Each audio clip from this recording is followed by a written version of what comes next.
tonight's State of the Union, keep an eye on the guests that the lawmakers bring with them. On both sides of the aisle, you're going to see people with stories related to immigration. It's also expected to be a big focus of the president's address.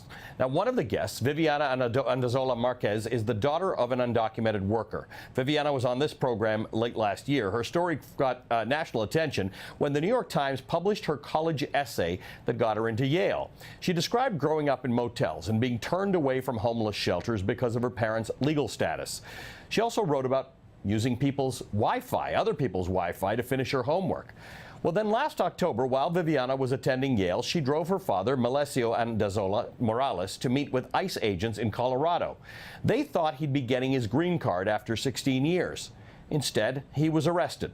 Viviana started a petition and got tens of thousands of signatures and raised more than $78,000 for his legal fund. She also went to her local congressman, Ed Perlmutter, who tried to work with ICE agents and introduced a House bill to keep her father, who has no criminal record and has been gainfully employed his entire life, in America. But it didn't work. Just days before Christmas, Melesio was deported to Mexico. Viviana, who's his eldest daughter, was at school at the time and says she didn't get a chance to say goodbye. She joins me now. Viviana, thank you for being with us. Hi, thank you so much for having me. It's got to be tough to relive all of this and how it happened. Definitely. There was such an outpouring of support for your father and for you across the country, not just at Yale. Right. And it looked like that should turn the tide, and then it didn't. Right. He got deported. Where is he now, and what is he doing? My dad is back in Mexico, and he is currently seeking for employment, but hasn't had much luck in the last 2 months. And when he was here, he was employed? Correct. He was working in construction. You went to this, and we hear the story over and over again. You went to ICE. There was a meeting of some sort. Yes. And you didn't know that the outcome was going to be his being detained and deported. Well, right. The meeting was with USCIS. USCIS. And I thought we were just going into the final interview. It was pretty routine, and they asked me to leave the office for one moment. And when the lawyers came out, they said that ICE had arrested him. So he's gone back, and he can't come back here to the United States. He is currently barred from the country for at least 20 years. Okay. And you are going to graduate, hopefully, soon. Are you able to this year? I'm definitely graduating this May. And yeah, it's really unfortunate that my dad won't be able to see my greatest life achievement in person.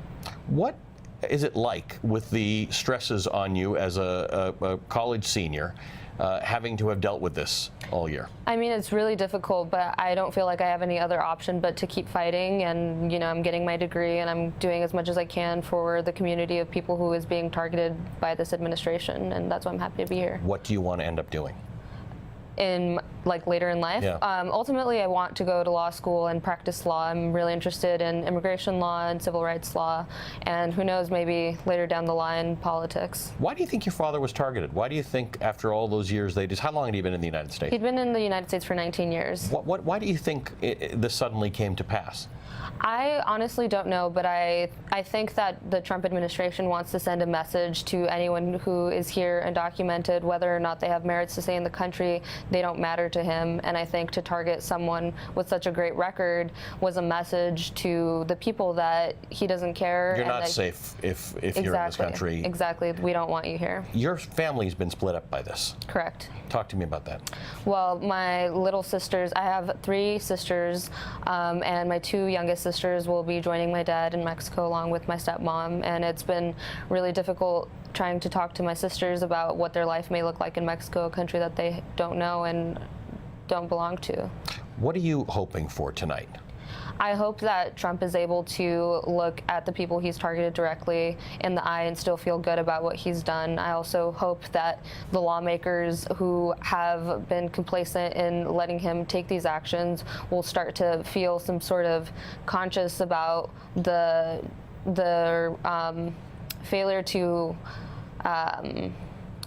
to stand by their constituents and do what's right for the 10 million people who are here undocumented who deserve a chance to become a part of this country. Because right now we're hyper-focused on the fewer than a million dreamers. Correct. And even that is contentious. It shouldn't be contentious at all. Right. But you're talking about, and Leo before me was talking about, even with some of these dreamers, you know, they've got parents who will not fall under DACA, and they're going to be deported. Exactly. Ripping families apart and sort of doing the opposite of what we sort of think immigration represents in this country. country. Right. I think Trump wants a pat in the back for doing something for just 20% of this affected population, and in reality, it's the bare minimum. And, you know, when our communities are under attack, we're all going to fight back, and he needs to step up for the 10 million people and not just think that he could remove them as a solution. Liana, thank you for your constant fight, and we wish you the best of luck, and Thank you so much. hope that you are reunited with your father soon.